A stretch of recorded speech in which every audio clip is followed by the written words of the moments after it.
Today, we're diving into a molecular story that's happening inside you trillions of times a second.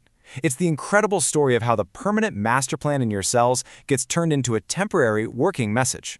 This is the story of transcription. Okay, so picture this.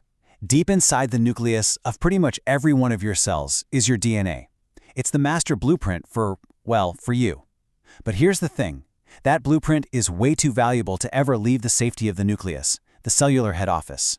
So how does the construction crew out in the factory floor get the instructions they need to build things?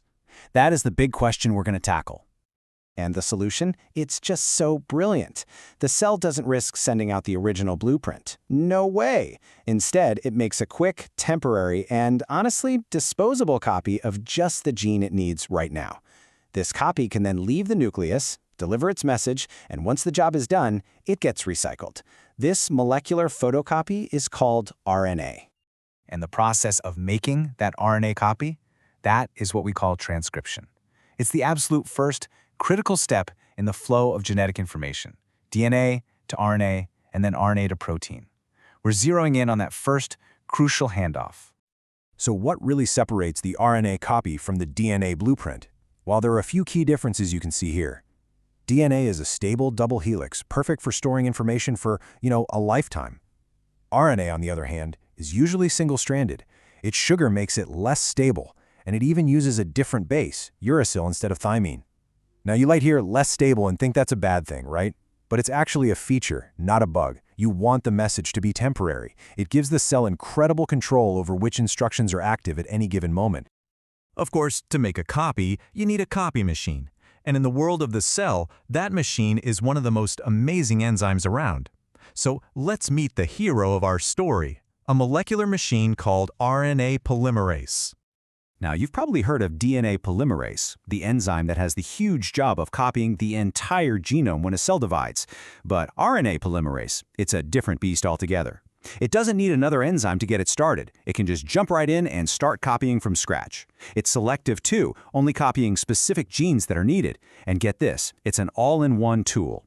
It unwinds the DNA, makes the RNA copy, and then zips the DNA right back up behind it. So efficient.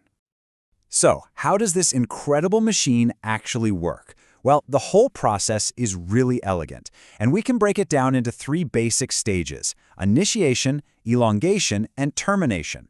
First up is initiation. The RNA polymerase scans along the DNA looking for a special start here sign called a promoter. This makes sure it only copies an actual gene. Once it's locked on, we get to elongation.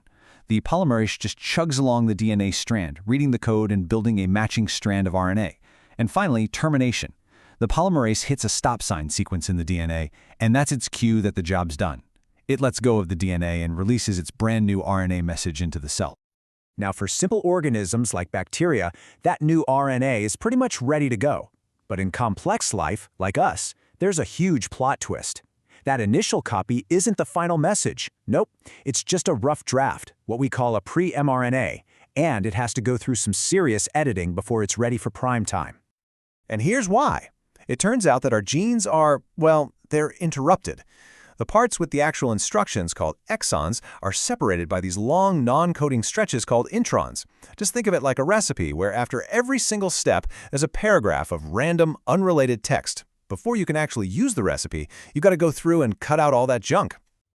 This editing process happens in three key steps. First, a special protective cap gets added to the front of the RNA, then a long tail of repeating bases gets tacked onto the back. These act kind of like a helmet and armor for the message, protecting it and helping it get to its destination. But now what's really interesting about this slide is the middle step, splicing. This is carried out by another incredible molecular machine called the spliceosome. It's this complex of RNA and proteins that recognizes exactly where the junk introns are, cuts them out with surgical precision, and then stitches the important exon pieces together. And I can't overstate this. The precision has to be perfect.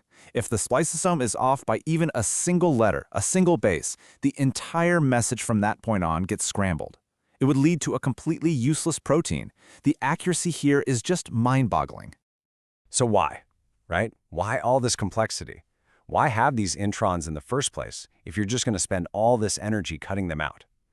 Well, it turns out this whole editing process unlocks one of the most powerful tricks in all of biology.